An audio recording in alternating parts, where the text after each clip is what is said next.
We know Donald Trump to be a lot of things. Many, many things Donald Trump is. He's a grifter. He's a charlatan. He's a liar. But I think most famously, he is a white supremacist. He is an anti-black crusader. He is someone who has set his attention to erasing the contributions of black Americans from every facet of our history, from our military to museums to cultural and scientific advancements that have been provided by the brilliance of black minds in this country. Literally erasing photos on the Pentagon website talking about the accomplishments of black military members. It's an assault on black people in this country. It shouldn't come as any surprise for anybody. If you're white or black, it shouldn't come as any surprise that Donald Trump would do this. But it's also taking a real world impact on the jobs and livelihoods of black people as he is systematically firing specifically black leaders in our government and replacing them with white people.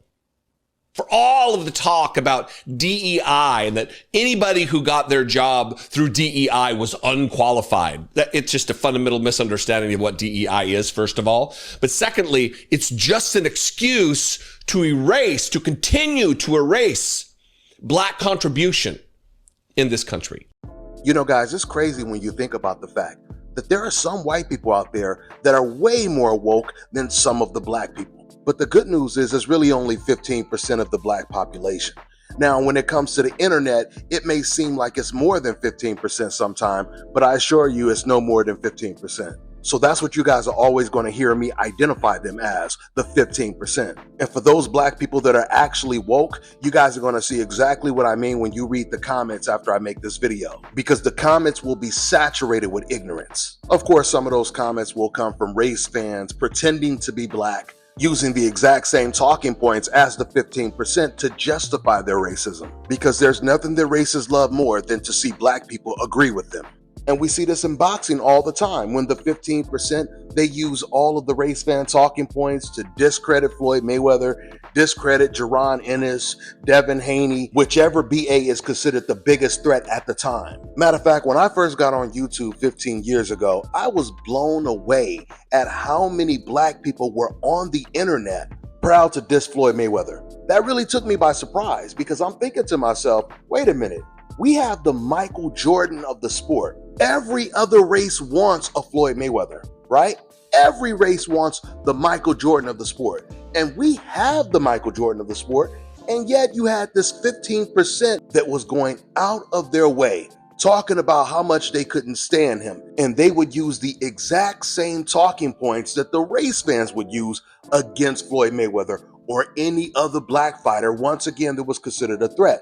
Because it didn't stop with Floyd Mayweather. Then I remember the same type of hatred was transferred to Andre Ward. And that 15%, they was at it again, barking for the race fans. And when I say barking, that's like what it really was. Because the 15%, they was like a pit bull attached to a leash held by a race fan. And anybody that walked past that pit bull and his owner would make that pit bull go off, barking his ass off, which is really the dog's way of showing his loyalty to the owner. I mean, we seen the way the 15% went after Devin Haney. You know, when I used to do my live shows, what I did miss the most was having the race fans call in, trying to get them to call in, right? And the funniest thing is, 90% of the time, the race fans, they would never call in. But you know who would call in? The 15%. The race fans, they would be afraid to call in because they knew I was going to expose their ass easy. But the 15%, they wasn't scared to call in. They would do all the barking for the race fan. And the funny thing is, when the race fans did call in, they would call in with a different type energy. All of a sudden, they wanted to be cool. They didn't want to talk the way they be talking on the internet. Now they trying to talk with sense. So this 15% I'm talking about, they're not all raccoons, but they will always use the race fans' talking points to attack the black fighter, the black athlete, the black candidate, in every aspect of life. Just like we know 98% of the race fans that hate all these black boxers, they're Trump supporters. They're Charlie Kirk supporters, just like Ryan Garcia, just like Teofimo Lopez. In fact, when Ryan Garcia went on that racist rant on Spaces, he titled that live Trump 2025. And what do they have in common with the 15%? They all hate the black candidates. They hate the black president, Barack Obama. They feel more comfortable talking about the black president than they do talking about the actual Nazi.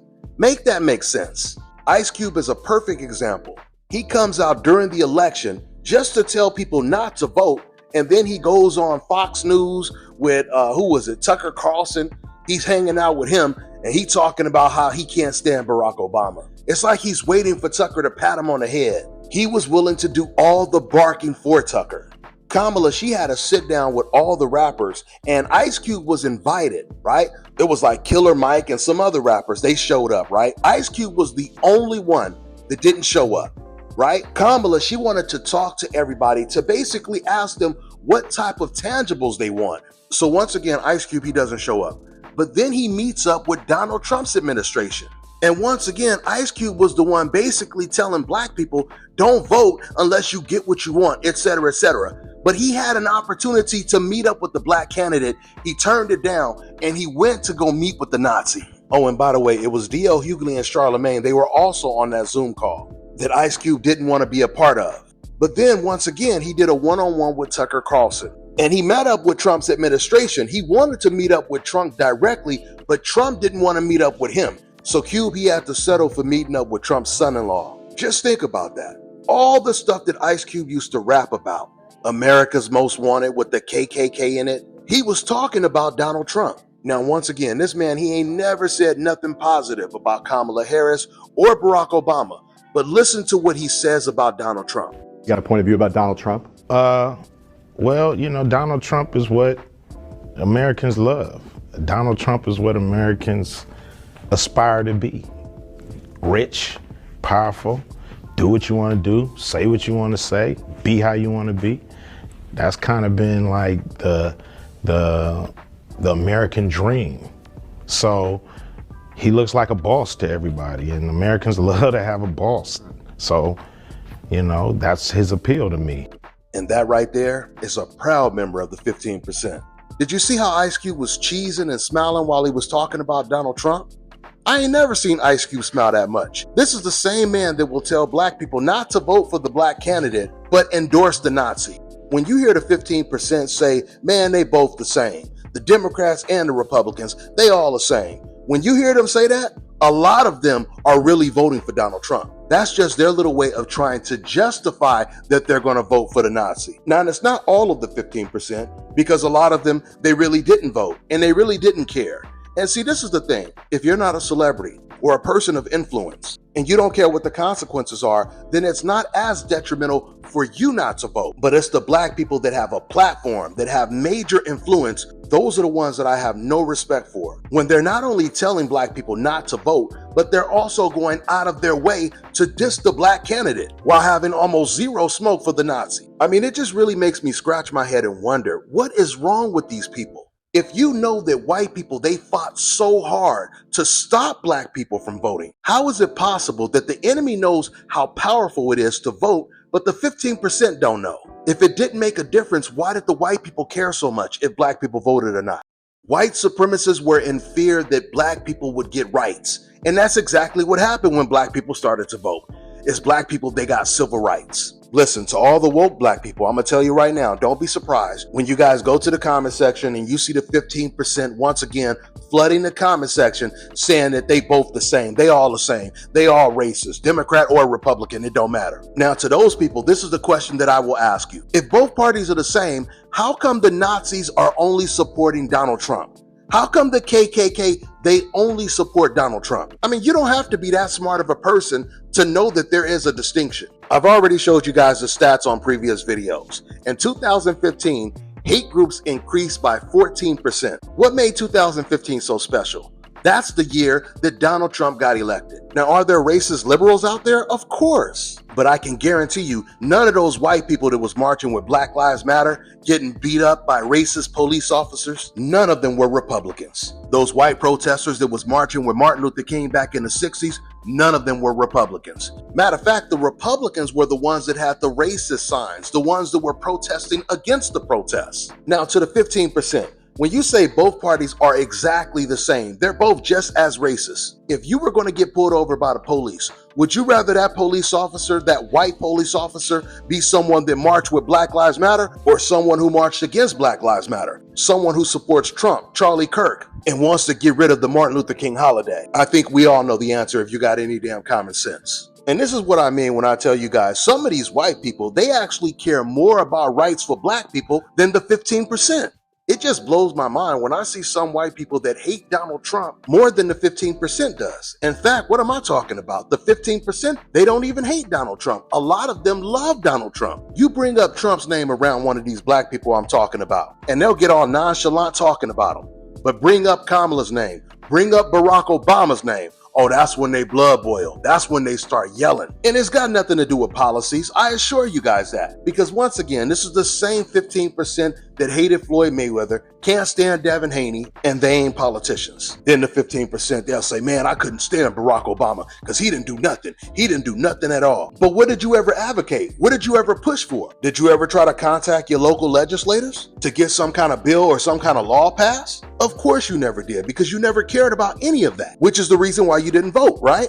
You don't even know how bills are passed, do you? If you were the president, what would you have done better than Barack Obama? Which bills would you have passed? You don't even know how it works to get a bill passed. So of course you damn sure wouldn't have did nothing. But the most ironic thing is you will never hear the 15% say Donald Trump is a horrible president or he ain't doing nothing in the White House. And while the 15% focus all of their hate on the black candidates like Kamala or President Barack Obama, meanwhile, Donald Trump and the rest of the Nazis are mobilizing and trying to reverse every single law that black people actually voted for to protect us. Listen, y'all, I told you guys in my last video when I talked about this stuff that I used to follow Tyreek Nasheed until somebody sent me this screenshot. Of course, this was during the election, and this was around the time that Donald Trump and all the Republicans, they were saying that Kamala, she's not even really black, she's Indian, etc., as if to say he actually has respect for black people. So anyway, I get this screenshot of the typical talking points the Republicans are using against Kamala, right?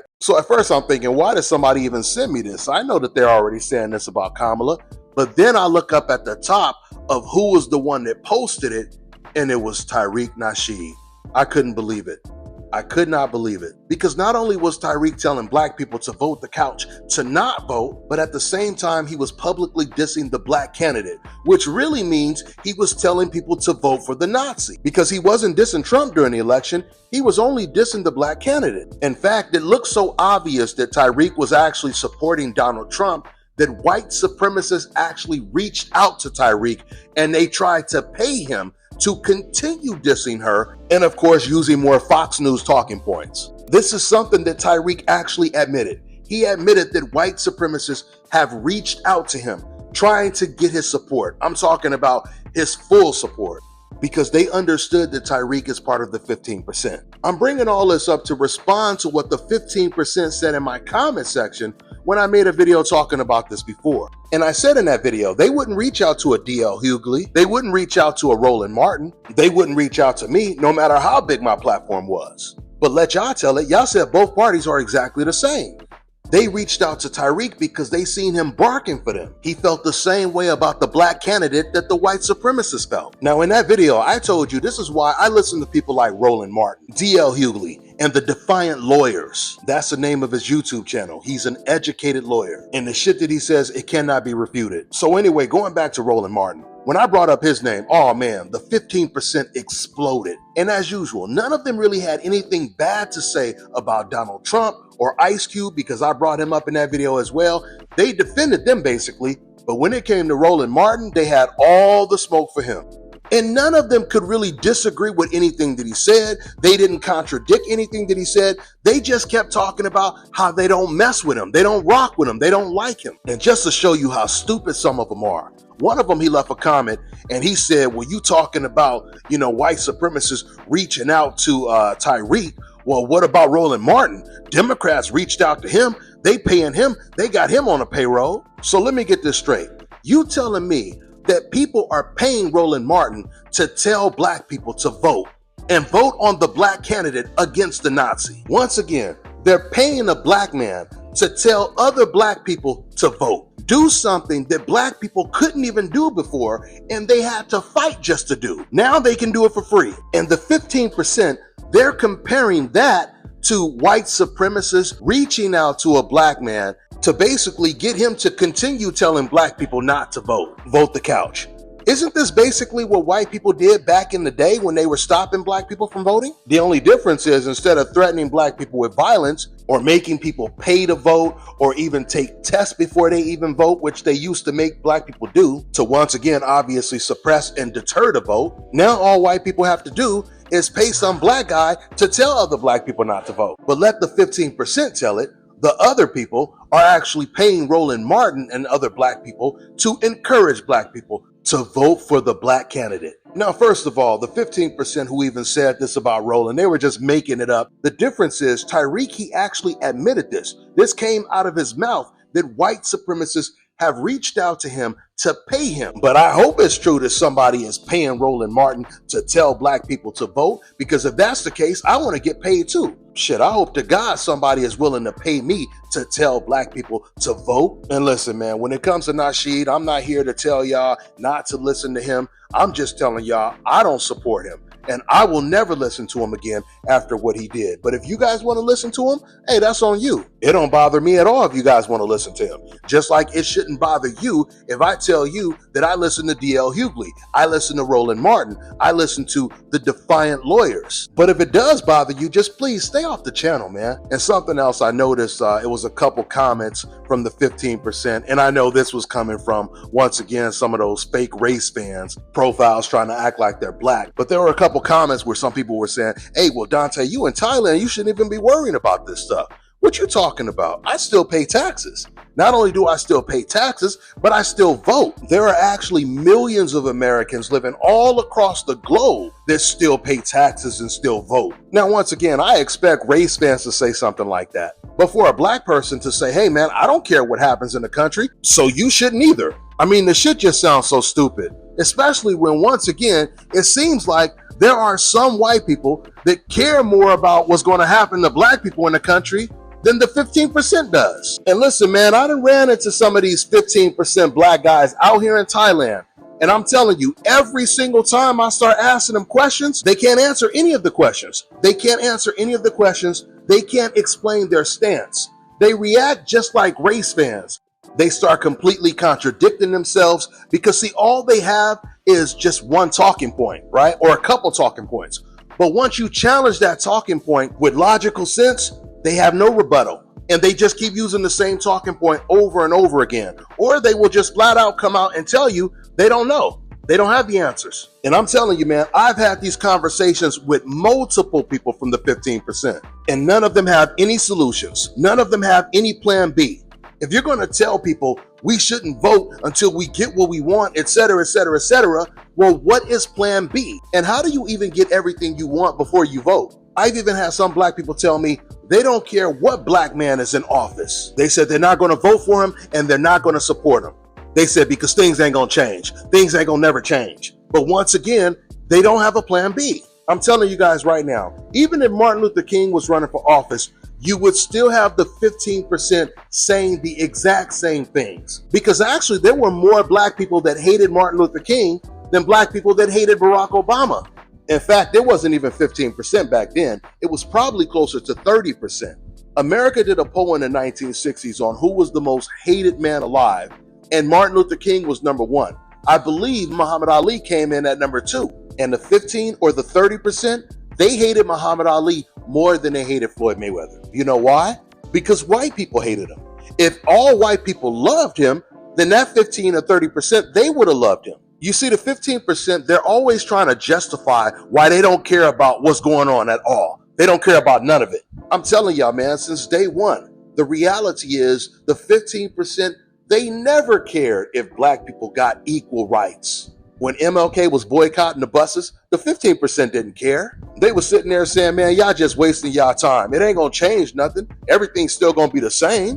Which means they don't even appreciate what Martin Luther King and all the other civil rights leaders did for them. And like I said, man, y'all gonna see what I'm talking about when you read the comments. And I know even right now, some of you guys are saying, yeah, Dante, I know there's some ignorant ones out there, but it ain't as many as you saying it is. Just read the comments. That's all you gotta do is just read the comments. All of them the same. They all racist. They all Nazis. Ain't nothing gonna change. So there's no reason for you to vote, but I ain't got no other plan. I don't know what to do. I'm just telling you they all the same. So just be like me and don't do nothing. That's what the 15% gonna be telling you. But if they're all white supremacists, if they're all Nazis, even the ones that once again protested with Black Lives Matter, the ones that are protesting right now at the No Kings rallies, if you're saying that they're all Nazis, how are you in America trusting some of these teachers around your kids? Trusting any of these white people around your kids? How do you trust them when you go out and eat at a restaurant and they're the ones that's serving you? A lot of the 15% have white friends or close white associates. So you're admitting that some of your friends are Nazis. Because we know Ice Cube has white friends. Some of his closest friends are people like Steve Bannon and Tucker Carlson. So this is the 15%'s rationale. This is their logic. And I'm really only talking to the black people that are woke right now, because I want you guys to read these comments to see for yourself what we are up against. It's not just in boxing. It's outside of boxing. Not only are we fighting against white supremacy, but we're also fighting against the 15%. So the main topic of this video wasn't even the 15%. That was just a segue that brings me to the evolution of the KKK, the rebranding of the KKK. I've talked about this in previous videos. I told you guys back in the early 1900s, around 1915, when the movie The Birth of a Nation came out, that was the rise of the KKK. They were considered heroes by white America. But with the emergence of the NAACP, leaders like Malcolm X, Martin Luther King, the Black Panthers, and the rest of the civil rights leaders, like the cowards that white supremacists are, they went into hiding. And it was no longer fashionable for them to yell out racial slurs and just being overtly racist. See, that approach worked back in the early 1900s. But after a while, the whites, they had to change with the times. And that's when they started to rebrand themselves. Just like a butterfly changes from a cocoon to a butterfly, the KKK, they transformed into Fox News. Instead of Nazis, they just start calling themselves Christian nationalists or white nationalists. Now they call themselves MAGA or Turning Point USA, but it's all the same. The Klan still has the exact same agenda, the exact same narrative. The only difference is they omitted the racial slurs, because the Klan felt if they do that, then they can be as racist as they want to be without being called racist. At least that's what they thought. Something else the new Klan had thought, at least this was probably about 5 to 10 years ago. They used to think as long as we don't use any racial slurs and never bring up any type of references of Hitler or Nazis or even associate with Nazism, then it will make us more relatable to other white supremacists. And that's exactly what happened. That's the way Fox News was able to reach so many white supremacists. Because the majority of white racists, they didn't want to associate with the Klan because the Klan wasn't on code. They were openly admitting that they were racist back in the day. You know, years ago, my father, I had a great father, he's a tough guy. He used to always say, never use the word Nazi, never use that word. And he'd say, never use the word Hitler, don't use that word. It's like, I didn't even know why, don't use that word. And then I understood it. And yet they use that word freely, both words. They use it, he's Hitler. And then they say, he's a Nazi. I'm not a Nazi. Have you guys ever heard of the Nazi code symbol 1488? Well, it's a numeric code that a white supremacist came up with a while ago. The 88 is for HH, which stands for Heil Hitler. So the reason why they're using the numbers 8 is because H is the 8th letter in the alphabet, which is how you get 88 for Heil Hitler. And then the 14 is for 2 slogans that they use. And each slogan, it adds up to 14 words. The first slogan is, we must secure the existence of our people and a future for white children. Followed by the second slogan, which is, because the beauty of the white Aryan woman must not perish from the earth. Okay, so now you know what 1488 is. Let me play this next clip for you. This all comes after President Trump appeared to use a white nationalist dog whistle in a recent speech to military leaders in Quantico, Virginia. Trump claimed without evidence that under President Biden, immigrants murdered 11,488 people. 11,488 murders allowed into our country by this guy who had no clue. He had no clue. The speech was likely written by Trump's anti-immigrant advisor, Stephen Miller. It appears to be a reference to the number 1488, a coded rallying cry for militant white nationalists. Just keep it flying. Keep it flying? And why do you want to keep it flying? Why would anybody want to erase our heritage? Well, some people would say that flag symbolizes racism, it symbolizes slavery, and they might have some valid points there. That's their opinion. They're welcome to their opinion if they want it. Are you pro-slavery or against slavery? I have no comment, but thank you for the interview. I'll give you one more chance. Pro or anti-slavery? No comment. I'll give you one more opportunity to say if you're pro or anti-slavery. No comment. All right. Well, there you have it. No comment on the if you're in favor of slavery or not. So now, because of Donald Trump, the new Klan, they're all starting to slowly take their mask back off.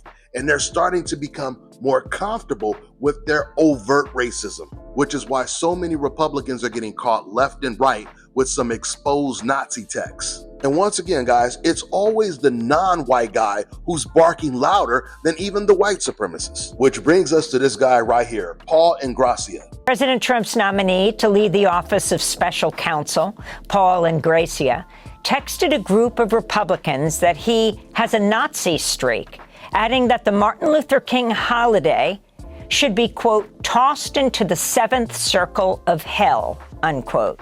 The comments were among a slew of racist texts from Ingrassia published by Politico on Monday.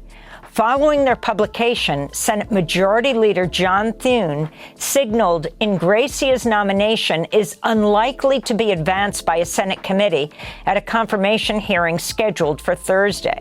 This follows Politico's publication of an image of an American flag altered to include an image of a swastika that was displayed inside the Capitol Hill office of Republican Congressman Dave Taylor. So this is the new Republican Party that the 15% will try to convince woke black people that all these parties are the exact same. This guy, Paul Ingrassia, he says he wants to get rid of the Martin Luther King holiday and says he has a Nazi streak. And this is the guy that Donald Trump wants to hire as special counsel. So a Trump appointee just got caught in leaked texts saying he has a Nazi streak and blasting Martin Luther King Jr. Let's talk about who he is and why this actually matters. These aren't random online comments of a troll. They're from Paul Ingrassia, one of Trump's new federal nominees. In the leaked group chat, he called MLK Day a holiday that should be tossed into the seventh circle of hell, used racial slurs, and literally said, quote, I do have a Nazi streak in me from time to time. And this isn't some fringe troll. This man was nominated to lead the Office of Special Counsel, the agency that's supposed to protect whistleblowers and prevent discrimination inside federal government. What a perfect pick, huh? So a guy bragging about a Nazi streak might soon be in charge of investigating discrimination. Do you see the problem, right? You don't? This is what happens when we treat extremism as just another political opinion. The mask is slipping, and we better pay attention before it becomes policy. What do you think? We have another Republican Nazi group chat? We just had a Republican Nazi group chat come out last week. Now, Trump's nominee for special counsel of the United States, a man named Paul Ingrassia, has had a whole host of disgusting messages get leaked. He said, quote, MLK Jr. was the 1960s George Floyd, and his holiday should be ended and tossed into the seventh circle of hell where it belongs. He also said that holidays commemorating Black people, such as Black History Month or Juneteenth, should all be eviscerated. although he did use an Italian slur for black people, according to The Guardian. Someone else in the group chat told Paul Ingrassia that he, quote, belongs in Hitler Youth. And Ingrassia responded, quote, I do have a Nazi streak in me from time to time. I will admit it. This person, Paul Ingrassia, has had several roles in the Trump administration. He was a White House liaison to the Justice Department. He was in the Department of Homeland Security. He was nominated in May to lead the Office of Special Counsel. And now, this week, he is facing a confirmation hearing to be U.S. Special Counsel. His lawyer is telling the press that these text messages, quote, clearly read as self-deprecating and satirical humor. They're making fun of the fact that liberals call MAGA supporters Nazis. Then why aren't they making fun of liberals in those messages? Why didn't he respond, oh yeah, that's what the libtards say about me? Why did he say, I do have a Nazi streak? They would say, oh yeah, the liberals totally think I have a Nazi streak. Why would you admit it? Like what you say in a private chat, that's really where your brain is. If someone accused you, even satirically, of being a Nazi, if you're not a Nazi, like most reasonable and decent and normal fucking people are, you would say, no, what? No. Why is it so hard for them to just disavow Nazism? Why is that so hard? Guys, this is what the Republican Party is now. Wake up. You know things are bad when you got white people telling black people to wake up. And really, they talking about the 15% because the 15% ain't gonna never wake up. And it's also sad when I think about the fact that I would rather have a conversation. I'm talking about a real intellectual conversation with someone like that than the 15%. Because this young lady and a lot of the other white folks that I played in these clips are woke. To the last thing, we definitely don't want Donald Trump in office giving these cops prosecutorial immunity. That's what he has promised to do if he's reelected. Because what is that going to do? That's going to embolden cops to be even more brazen and brash and reckless and careless, especially when they're dealing with African-American men. Right? Just think about that.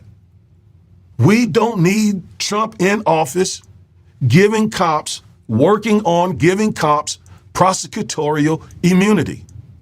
In fact, what we need to do is get Kamala Harris in office so that we can get the George Floyd Justice and Policing Act enacted and so that she can sign it into law. Not go in the opposite direction. Trump even said in one of his videos that with his law and order policies, he wants to re-implement stop and frisk policies. Stop and frisk, just stop you. It's pretty much just suspending all of what I just said about reasonable suspicion, right? It suspends with that and just authorizes cops to just stop you and just overlook the Fourth Amendment, basically. Overlook all this case law and just stop you, which is why because Rudy Giuliani was doing this, and I think Mike Bloomberg, when he was mayor of New York City, I believe they had implemented this stop and frisk policy, and they sued the city of New York. Some of the plaintiffs, some of those who had been stopped, they sued the city of New York, and it went before a federal judge who found that stop and frisk violates the Fourth Amendment. And she struck it down and made them stop it. Trump wants to re-implement that. And it's, these young black men who are out here talking about voting for Trump. And they are the ones who will be stopped and frisked the most. What are we doing? What are we talking about? Have we lost our minds? Black men, what are you doing? Those of you who are planning on voting for Trump or not voting for Kamala, are you out of your mind? You're listening to these YouTubers, these what I call pro-black imposters. You're listening to them.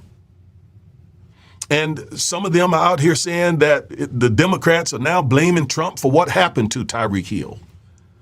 Man, we got to talk about Trump when we talk about law enforcement, because And by the way, he was just endorsed by the Fraternal Order of Police.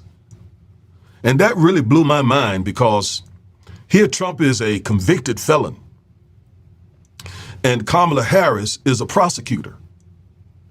And the Fraternal Order of Police endorsed the convicted felon over the former prosecutor.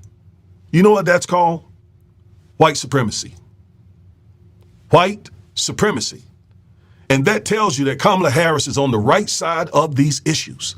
If the Fraternal Order of Police rejects her, although she has a 30-year history as a prosecutor, and endorses Trump, who is a convicted felon, and who led a movement that cost the lives of cops, of police officers. That's white supremacy. And why young black men, some of these rappers and these other people, are out here capping for Trump when he's a white supremacist and represents a white supremacist agenda and is chomping at the bits to get back in office so that he can give cops prosecutorial immunity? Do these rappers think that their money will shield them from this? Is that what it is? Do they think, I mean, what are they thinking? They're not thinking. Half of them don't keep up with these issues. Half of them don't know what's going on, which is why I did a video a month or so ago advising black men to stop listening to celebrities and entertainers and athletes and rappers. Where the political and legal space is concerned.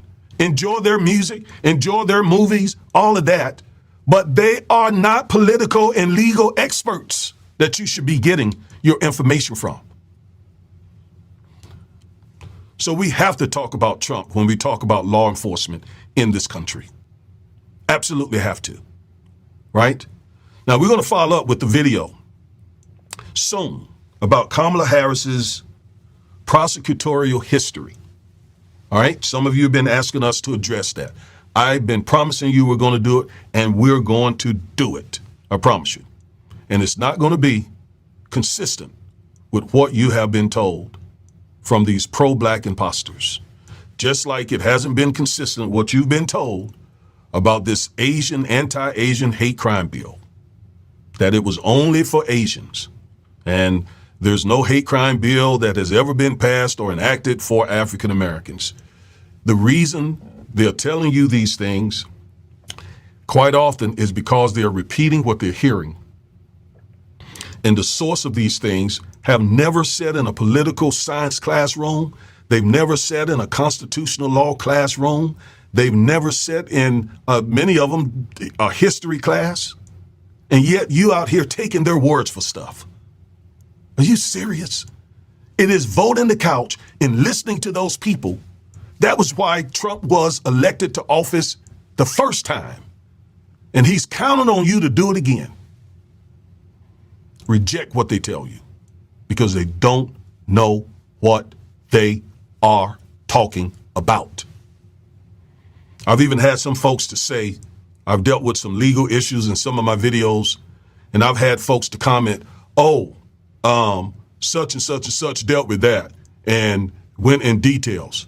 And the person doesn't have the first iota of information and knowledge and experience on the law or politics. It's probably I'm not calling any names, but someone who does freaking comedy or rap.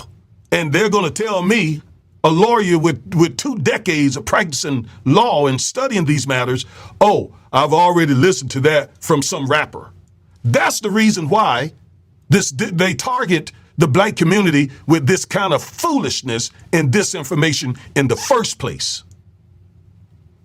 Because they know some of us are just easily misled. I'm not going to go to the mechanic to get medical advice. Not at all. Are you going to go to the mechanic and come to court with the mechanic and say he's going to be my lawyer? First of all, you couldn't, because he would be arrested for practicing law without a license. And yet out here in these streets, You're going to turn to people who don't know a thing about these issues and give them your ear. No wonder there's so much disinformation in the black community. All right. I mean every bit of that. Because when I got into this YouTube space here and started doing these videos, I couldn't, it shocked me, all the disinformation out here.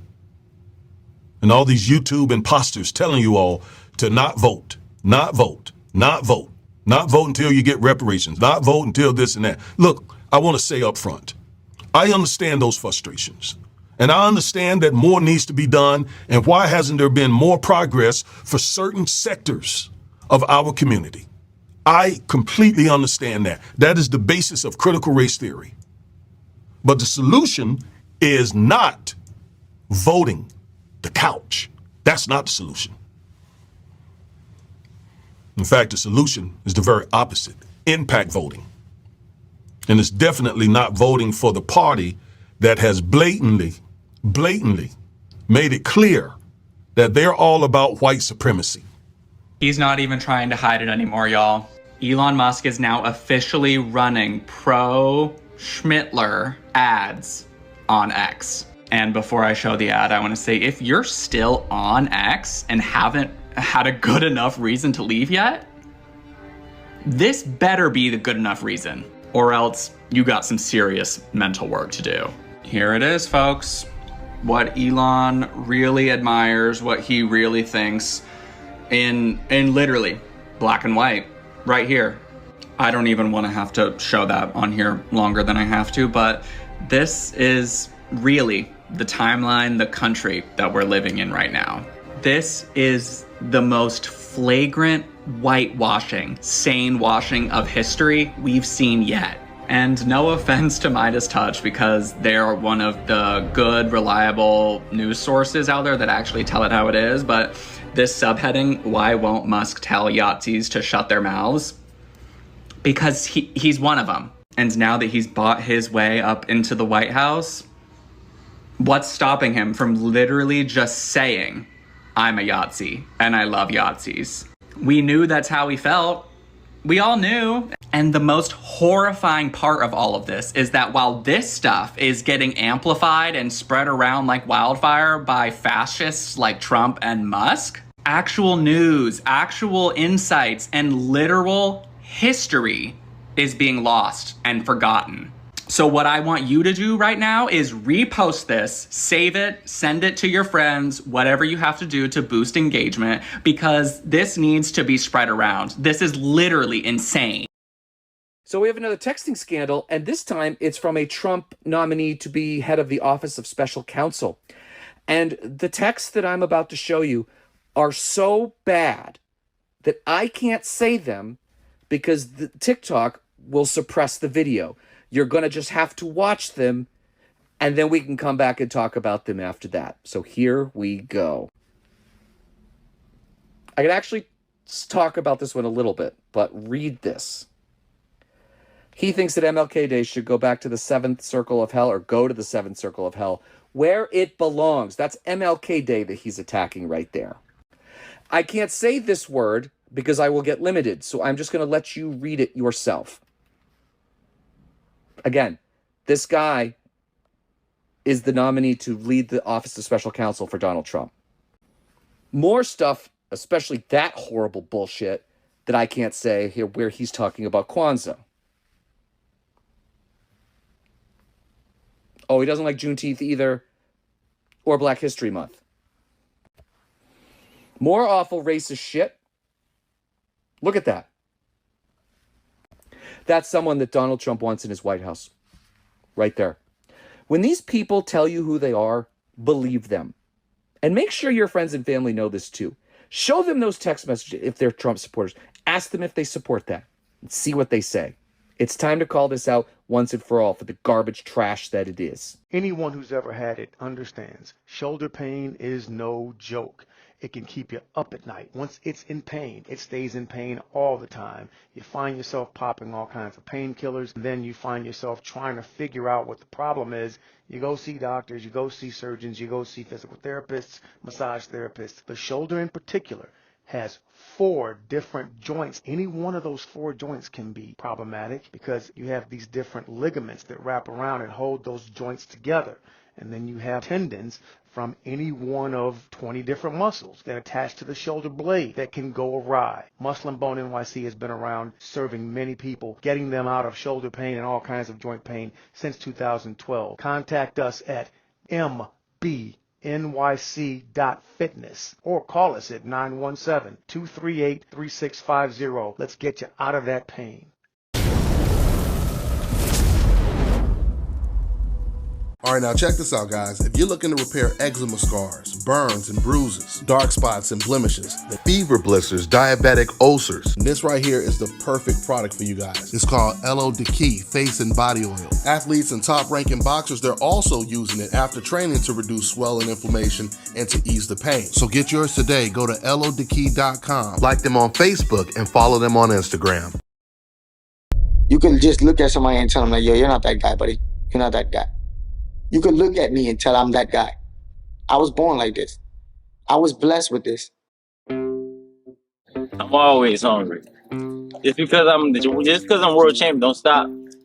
The main goal and objective, and that's to keep going. I'm gonna forever keep going, forever keep winning. Just naturally, man. I know how to do this. I born for this. I born for be different. And then you only they said. No, a lot of these fighters just do rapping. I just came over lost, and I'm down to fight the best. I'm going up to 135 to fight somebody that they think I can't beat, and I'm going to dominate him, and then I come back down to 30 and beat his ass too. My hunger is always gonna be there. I never get satisfied. I'm not satisfied. My job still isn't done. That's why. My job ain't done yet.